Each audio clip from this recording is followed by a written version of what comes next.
একটু প্রদীপ প্রজ্বলন যখন হবে সকলে করতালি দেবেন।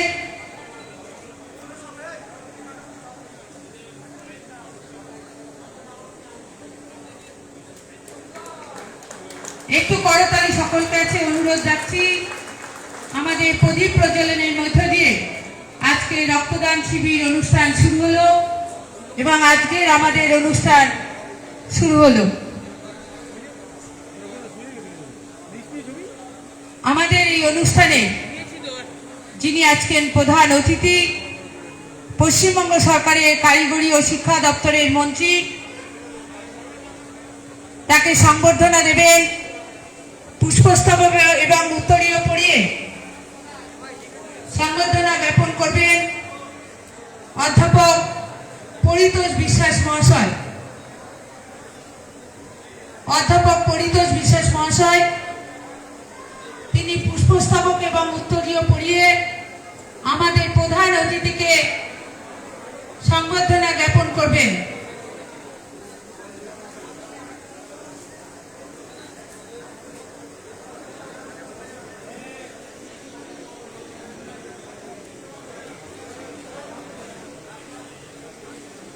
এবং উপহার সামগ্রী তুলে দেবেন আমাদের কলেজের অধ্যক্ষা মহাশয়া ডক্টর স্বাগতা দাস মাহাতো।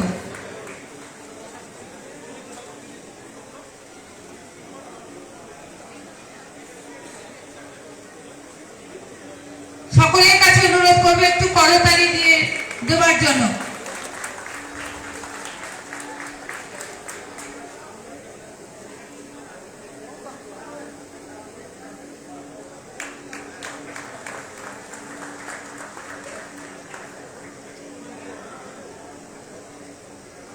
এবার সংবর্ধনা জ্ঞাপন করা হবে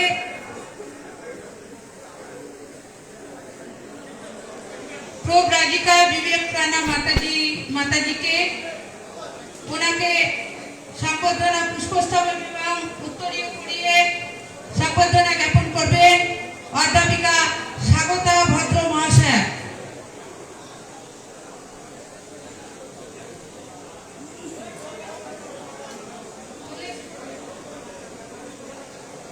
সকলের কাছে অনুরোধ একটু করতালি দেবেন।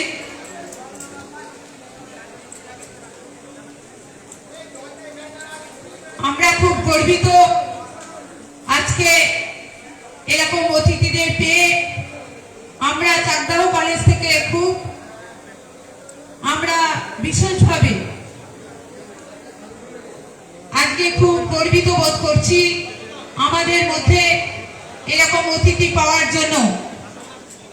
এবং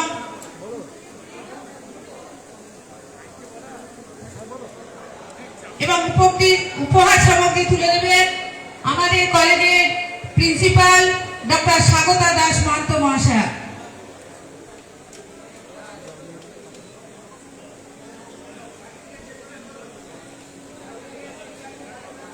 সকলের কাছে অনুরোধ একটু করতালি দেবেন।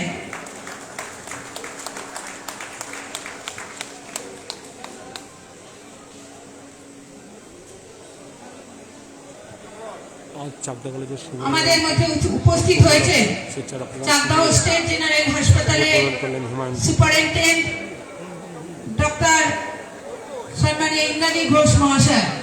তাকে সংবর্ধনা জ্ঞাপন করবেন আমাদের কলেজের অধ্যাপিকা শিবানী রায় মণ্ডল মহাশয় পুষ্পস্তবক এবং উত্তরীয় পরিয়ে।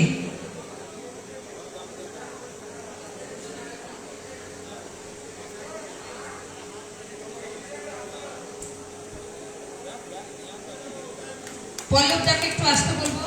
উপহার সামগ্রী তুলে দেবেন শিক্ষাকর্মী পল্লব বসু।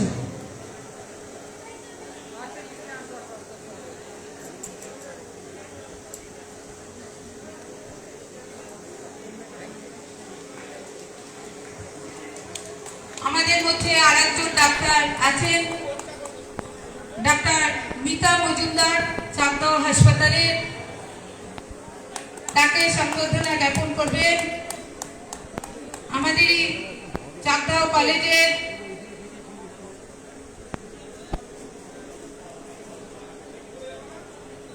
অধ্যাপক সুশান্ত ঘোষ মহাশয়।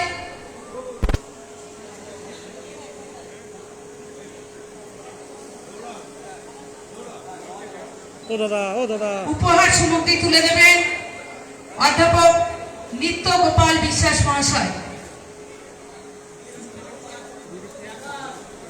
আমি অধ্যাপক সুশান্ত ঘোষ মহাশয়কে বলবো আমাদের চাকদহ হাসপাতালের ডাক্তার ম্যাডাম এসছেন, মিতা মজুমদার, তার হাতে তাকে পুষ্পস্তবক এবং উত্তরীয় পরিয়ে সম্বর্ধনা জ্ঞাপন করবেন অধ্যাপক সুশান্ত ঘোষ মহাশয়।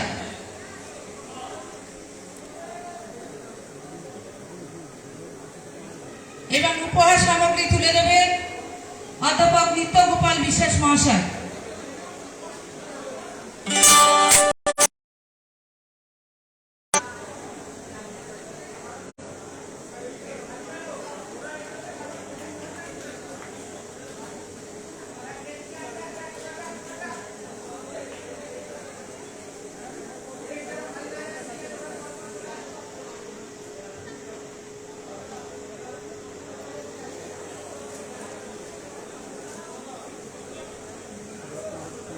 বলো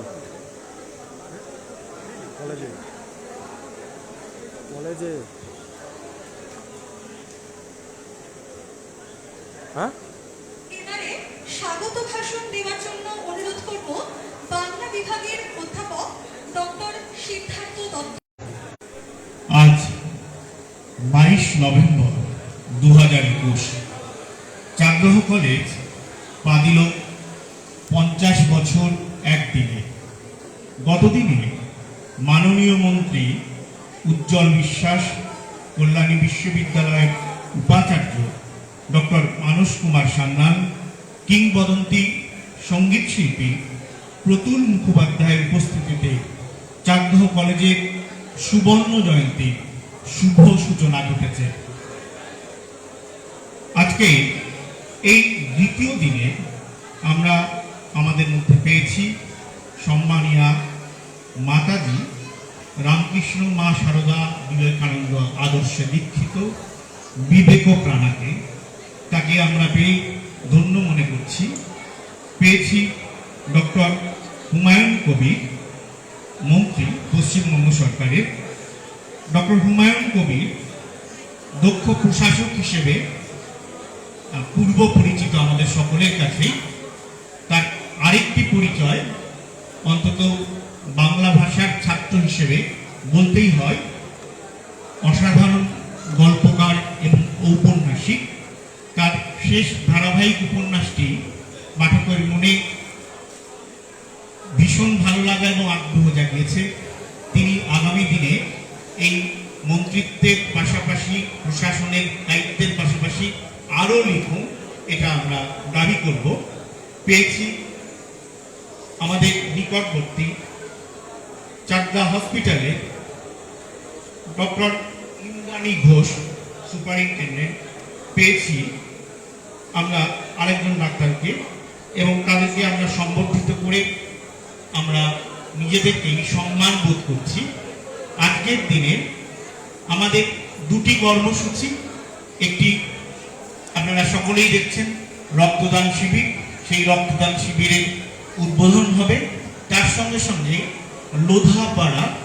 লোধাপাড়া আমাদের কাছে প্রায় বলা যায় অধ্যক্ষের উদ্যোগে চাকদহ কলেজ এই গ্রামটিকে দত্তক নিয়েছে, এবং শুধুমাত্র আক্ষরিক অর্থে দত্তক নয়, একটা বিরাট পরিকল্পনা মাননীয় অধ্যক্ষা ডক্টর স্বাগতা দাস মহন্ত আমাদের সকলের সহযোগিতায় নিঃশব্দে নীরবে করে চলেছেন।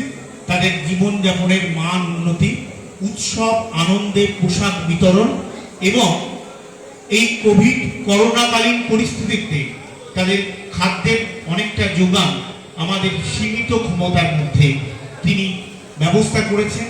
তাকে আমাদের চাকদহ কলেজের সুবর্ণ জয়ন্তী কমিটির পক্ষ থেকে এবং চাকদহ কলেজের পক্ষ থেকে অসংখ্য অসংখ্য ধন্যবাদ এবং কৃতজ্ঞতা।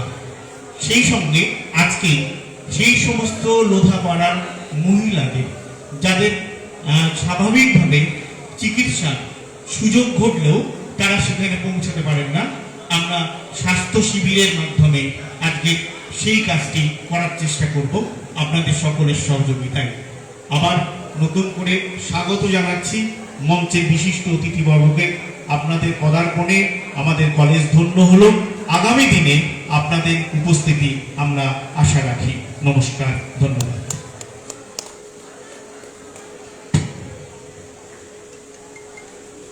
ধন্যবাদ অধ্যাপক সিদ্ধার্থ দত্ত মহাশয়কে। এবার আমাদের আজকের প্রধান অতিথি তিনি বক্তব্য রাখবেন।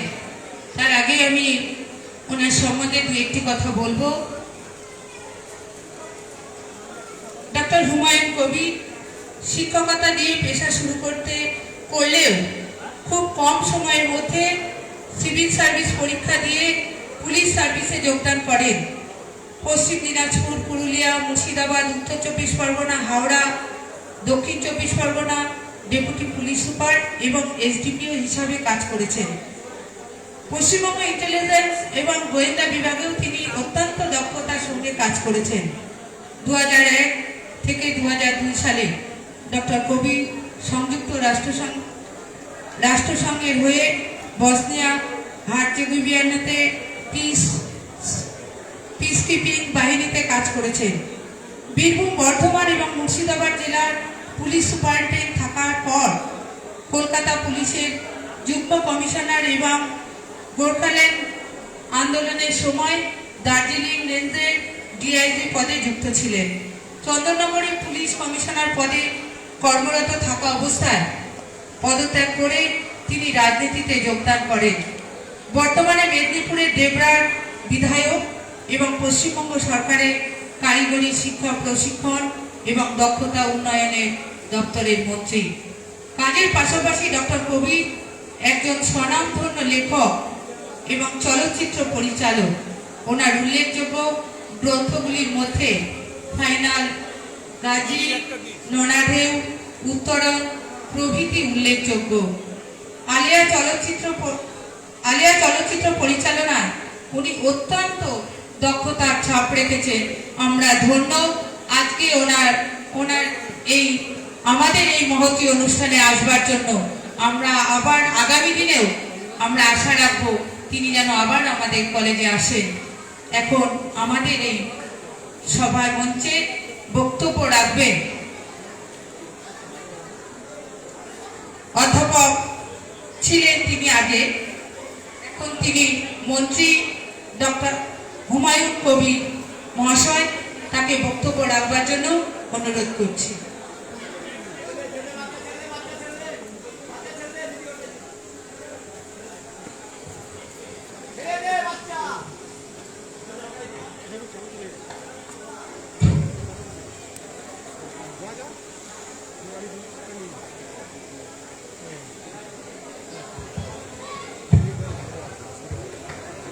নমস্কার। চাকদা কলেজের সুবর্ণ জয়ন্তী উপলক্ষে আপনাদের যে সপ্তাহকালীন অনুষ্ঠান, সেই অনুষ্ঠানের আজকে দ্বিতীয় দিন। আজকে মঞ্চে উপস্থিত আছেন আমাদের মাতাজি, স্থানীয় মিশনের মাতাজি রয়েছেন doctor Swagata Das Mahanta, principal Chakdah college, doctor Indrani Ghosh, superintendent Chakdah college, Chakdah hospital. তার সঙ্গে রয়েছেন মিতা দাস, অন্যান্য অধ্যাপক, অশিক্ষক কর্মচারীরা, অন্যান্য কর্মচারীবৃন্দ এবং স্টুডেন্টস, সাংবাদিক বন্ধুরা, সবাইকে আন্তরিক অভিনন্দন, শুভেচ্ছা জানাচ্ছি। অনেকটা দূর থেকে আসতে অনেক দেরি হলো, কলকাতা থেকে এলাম, কিন্তু এসে বেশ ভালো লাগছে যে অনেকদিন পরে একটা কলেজে এলাম। আমরা বহুদিন আগে কলেজ ছেড়ে গেছি, কিন্তু আবার যখনই কলেজে কোথাও যাই কোনো অনুষ্ঠানে, তখন ছাত্রছাত্রীদের যখন দেখি, তখন নিজের যে ছাত্র জীবনের কথা মনে পড়ে যায়। তো আমি নদিয়া জেলাতে কোনোদিন চাকরি করিনি, কিন্তু পাশের জেলা উত্তর চব্বিশ পরগনাতে আমি প্রায় 3টে জায়গাতে এসডিপিও ছিলাম, বসিরহাট, ব্যারাকপুর এবং বিধাননগর। 3 জায়গাতেই এসডিপিও ছিলাম এবং বহু কারণে বহুবার আমার মনে পড়ছে এই চাকদাতে আমাকে আসতে হয়েছে বিভিন্ন কাজে। বা মুর্শিদাবাদের যখন পুলিশ সুপার ছিলাম তখন আমি চাকরিতে এসেছি, সেটারও অন্য কারণে, একেবারে প্রফেশনাল কারণে। আজকে এলাম একেবারে অন্য কারণে।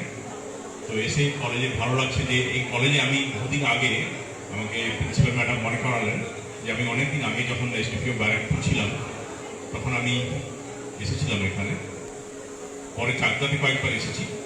যাই হোক, তো আজকে এই যে ছাত্রছাত্রীরা এখানে রয়েছে তাদের উদ্দেশ্যে বলি যে খুব ফ্রাস্ট্রেশনে ভোগে সবাই আমি দেখেছি। যখনই ছাত্রছাত্রীদের সঙ্গে কথা হয় তখনই ভাববে, তখন তারা বলে যে আমরা কি করে চাকরি পাবো, বলতে পারেন? চাকরি তো নেই, চাকরি নয়, চাকরি রয়েছে, প্রচুর চাকরি রয়েছে। সবসময় প্রত্যেকটি স্টুডেন্টকে ভাবতে হবে যে চাকরি রয়েছে, যে 5টা হোক 10টা হোক কতগুলো সিট আছে, কতজন পরীক্ষা দিচ্ছে, সেটা দেখার দরকার নেই। আমার মনে হয় যে প্রত্যেক স্টুডেন্টকে একটাই কথা ভাবা দরকার যে যদি একটাই সিট থাকে সেটাই আমার জন্য আছে, এইটা লক্ষ্য নিয়ে এবং সে যদি নিষ্ঠার সঙ্গে পড়াশোনা করে পরীক্ষাটা দেয়, প্রিপারেশন নিয়ে প্রপারলি, ডেফিনেটলি চাকরি হবে। আজও আমাদের যা চাকরি রয়েছে, যত কম্পিটিটিভ পরীক্ষা রয়েছে, ভারতবর্ষের রয়েছে, স্টেটের রয়েছে, সেগুলোতে যোগ্য ছাত্রছাত্রী কিন্তু খুব অভাব রয়েছে। আমরা দেখেছি কাজ করতে গিয়ে নেই, পড়াশোনার মান দিনকে দিন অনেক খারাপ হয়েছে বলে অনেকে বলেন, আমি মনে করি না। পড়াশোনার মান আবার ঘুরে দাঁড়াচ্ছে, একটা সময় নিশ্চয়ই খারাপ হয়েছিল, কিন্তু আবার অনেকটা ঘুরে দাঁড়িয়েছে পড়াশোনার মান। আমি শুধু ছাত্রছাত্রীদের বলবো যে জীবনের এই সময়টাতে ফোকাসটা যেন ঠিক রাখে, পড়াশোনার দিকে ফোকাস। এখন বিনোদনের জন্য বহু জিনিস এসেছে, বিশেষ করে ইন্টারনেট আসার পর আমাদের যারা ছাত্রছাত্রী রয়েছেন, বহু ছাত্রছাত্রী দেখেছি ঘন্টার পর ঘন্টা তারা একটা অ্যান্ড্রয়েড ফোন নিয়ে বা একটা আইফোন নিয়ে কাটিয়ে দিতে পারে। তো সেখানে ইন্টারনেট হচ্ছে অত্যন্ত গুরুত্বপূর্ণ একটা আবিষ্কার এবং এর ফলে গোটা পৃথিবী কিন্তু আমাদের হাতের মুঠোয় চলে আসে।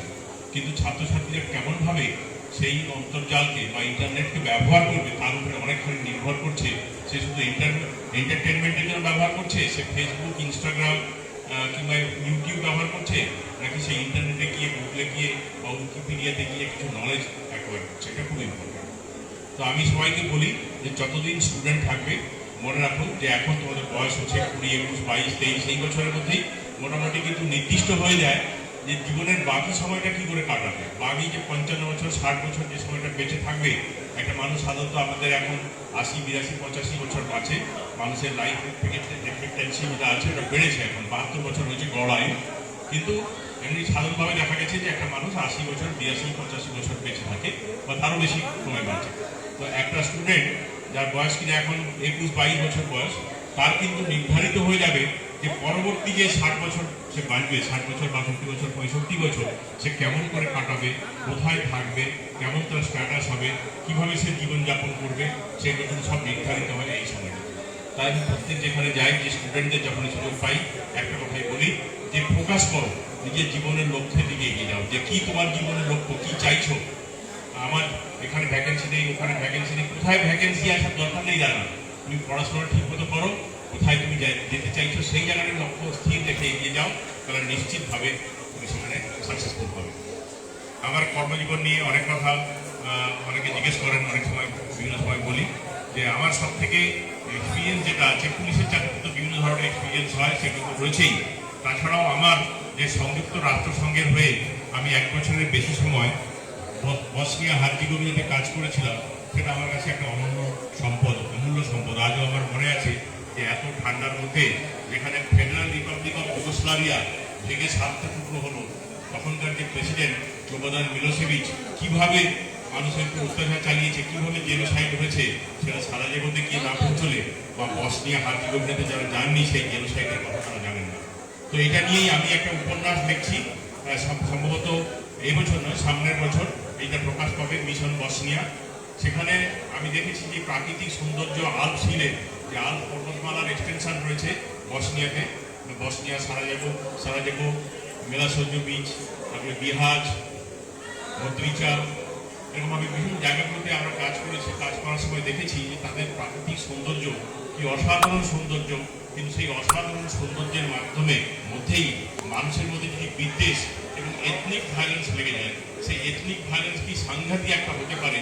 এবং যেখানে রাষ্ট্রীয় সন্ত্রাস ছিল মানুষের উপর, এবং রাষ্ট্র যেখানে মানুষের সঙ্গে মানুষের বিভাজন তৈরি করেছিল এথনিক কারণে, সেখানে যে সঙ্গে সঙ্গে সেই জায়গাতে যে কত জেনোসাইড ঘটেছে এবং কত গণকবর থেকে যে আমরা ডেড বডি তুলে বার করেছি, কঙ্কাল তুলেছি, তার কোনো ইয়ত্তা নেই। তো আজকের দিনে আমি এখানে দেখলাম, খুব ভালো লাগলো যে আপনাদের ছোট্ট একটা স্মারক ঘর রয়েছে, সেখানে লেখা আছে সা বিদ্যা যা বিমুক্ত হয়। তো আমিও সবসময় এটা মনে করি, বিদ্যা যেটা সা বিদ্যা, বিদ্যা কোনটা যেটা বিমুক্ত হয়, যেটা মানুষের মুক্ত মন তৈরি করে, মানুষকে মুক্ত করে, সমস্ত রকমের মুক্ত মানে কোন থেকে মুক্ত করে, সংসারের মায়া কোন থেকে মুক্ত নয়, সংসার থেকে মায়া মুক্ত, যত রকমের কুসংস্কার থেকে মুক্ত, অশিক্ষা থেকে মুক্তি, সমস্ত দিক থেকে মুক্তি সেটা পেতে পারে। সেই শিক্ষা, সেইটাকেই বলা হয় যে মুক্ত মনের মানুষ, সা বিদ্যা যা বিমুক্ত হয়। খুব গুরুত্বপূর্ণ কথা, সবাই যদি জীবনে মনে রাখি। আজকের আমাদের যে সমাজ আমরা দেখছি, চতুর্দিকে দেখছি বিভিন্ন জায়গাতে, সে দিল্লি থেকে হোক, দিল্লি হোক, আসাম হোক, ত্রিপুরা হোক, পশ্চিমবাংলা হোক, গোয়া হোক, কেরালা হোক, সব জায়গাতেই একটা দ্বন্দ্ব তৈরির চেষ্টা চলছে, জাতের সঙ্গে জাতের মানুষের লড়াই লাগিয়ে দেওয়ার চেষ্টা হচ্ছে, জাতের নামে বজ্জাতি হচ্ছে। তো সেই জিনিসগুলো থেকে আমরা মুক্তি পেতে পারি কিন্তু আমাদের যদি প্রকৃত শিক্ষা থাকে। তো এই জিনিস আমাদের সবসময় মনে রাখতে হবে। ছাত্রছাত্রীরাই কিন্তু এটা অগ্রণী ভূমিকা নিতে পারে যে সমাজ পরিবর্তনের ক্ষেত্রে এবং সমাজের যে সংস্কারের আচ্ছন্ন দিকগুলো রয়েছে সেগুলো থেকে মুক্তি পেতে। আর চাকদা কলেজ সম্বন্ধে বিশেষ কিছু জানি না, 50 বছর সেলিব্রেশন করছেন, 8000 স্টুডেন্ট।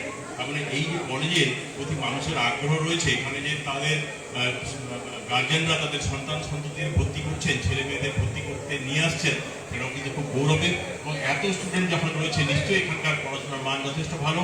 তাছাড়া এদের যে সমাজ সংস্কারমূলক যে কাজগুলো আমি দেখেছি, সোশ্যাল কাজ, সেগুলো অনেকখানি রয়েছে।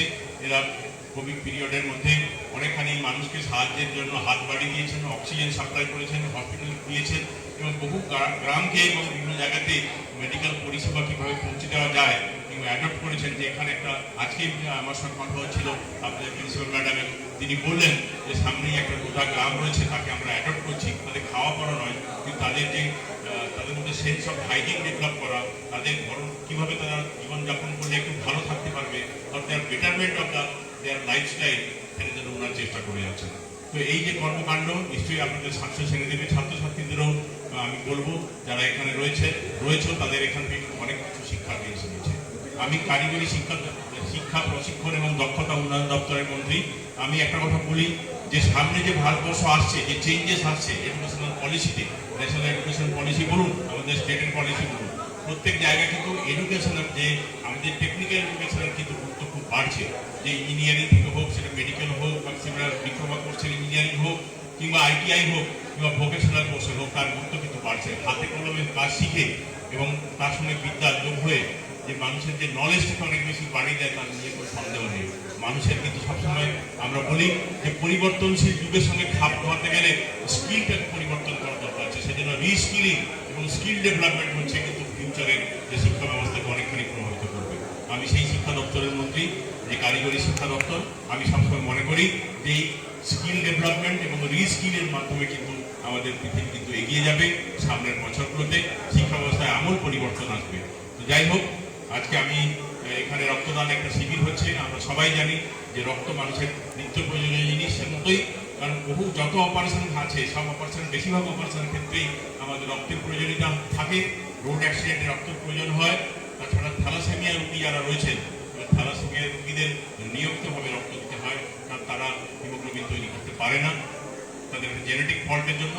তো আজকে আমি আরেকটা কারণে আমি আরও এলাম, যে আমার ক্লাসমেট শুধু নয়, আমার বিশেষ বন্ধু ডক্টর রঞ্জন সেনগুপ্ত, এখানকার বোটানি ডিপার্টমেন্ট, হেলথ ডিপার্টমেন্ট, আমরা শুধু একসঙ্গে পড়েছি তা নয়, সে আজও আমার বন্ধু থেকে গেছে এবং প্রায়ই আমরা সপ্তাহে 2-3বার কথা বলি। সব ক্লাসমেট বন্ধু হয় না, কিন্তু অঞ্জন আমার সত্যিকারের বন্ধু এবং দীর্ঘ 35 বছরের বেশি সময় ধরে আমরা বন্ধু রয়েছি। তো এই কথা বলে, আর আজকে আমি শুধু একটু বলবো যে ছাত্রছাত্রী প্রথমে যেটা দিয়ে শুরু করেছিলাম, যে ফোকাস ঠিক রাখতে হবে। প্রত্যেকটা স্টুডেন্টকে কি করতে চায়, টার্গেট যদি ফিক্স নাও করো এবং একটা জায়গাতে কোথাও হেরে গেলে, একটা জায়গাতে কোথাও ফেল করবে, বা একটা জায়গাতে সাকসেস পেলে না, তার মানে এই নয় যে আমি পিছিয়ে আসবো। আমি একটা জায়গায় সাকসেস নাও পেতে পারি, অন্য জায়গাতে আমার সাকসেস আমার জন্য ওয়েট করছে, এবং ডেফিনেটলি আমি সেই সাকসেসকে অ্যাচিভ করে ছাড়বো। সেই লক্ষ্যে প্রত্যেকটা স্টুডেন্টকে এগিয়ে দরকার। আজকে এই কথা বলে আপনাদের সবাইকে, যারা আমাকে আমন্ত্রণ জানিয়ে এনেছেন, ডক্টর স্বাগতা, মিসেস স্বাগতা দাস মহান্ত, ডক্টর অঞ্জন সেনগুপ্ত, বা যারা আপনাদের কলেজের অধ্যাপক, স্টুডেন্ট সবাই যারা রয়েছেন, তাদেরকে আরেকবার আন্তরিক অভিনন্দন এবং শুভেচ্ছা জানিয়ে আমার কথা